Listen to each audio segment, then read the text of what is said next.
Did you hear what happened in North Carolina a couple years ago? Well, I guess they have a food shortage.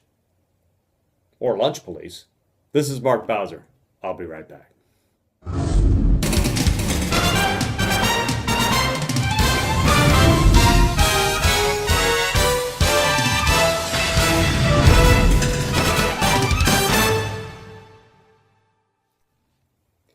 You may have heard about the incidents in North Carolina in February 2012 at one school district. Apparently, they are having a food crisis. You mean there is no food, Mark? That is terrible. Must be the Republicans' fault. They always love to starve children. Something must be done. Oh, something must be done, all right. You see, it is not the Republicans' fault, and they don't have a food shortage in North Carolina. The problem is this. Certain government elitists believe they know what our kids should eat more than we do. You heard me.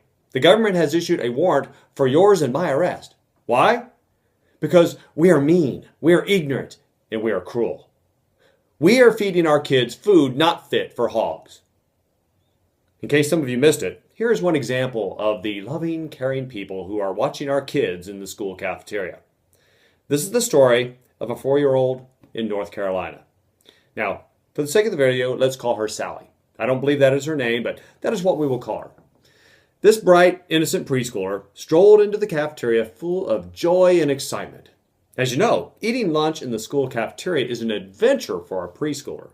An adventure that was soon to be dashed by our dastardly villain.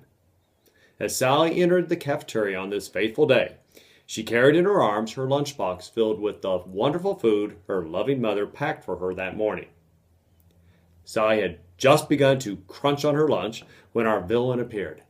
"Let me see what you have for lunch today, Sally," said our villain, the lunch police. Now, at this point, what choices could Sally make? Well, she could refuse. She could start a petition to have the villain removed from school. I know, she could form a sit-in with her friends to protest this injustice of her individual freedoms and rights. No, in reality, Sally couldn't do any of those things. She is only 4 years old, and an adult who is an authority figure told her what to do, and she obeyed. The villain went on to tell Sally that her mommy didn't fix her a good lunch. The villain confiscated Sally's lunch and went and got for her some school-cooked chicken nuggets instead. You mean those fried, greasy little things? Those would be the ones. So Sally went home after school and with a confused, hurt little expression looked up into her mommy's eyes and asked, "Mommy, why didn't you fix me a good lunch?"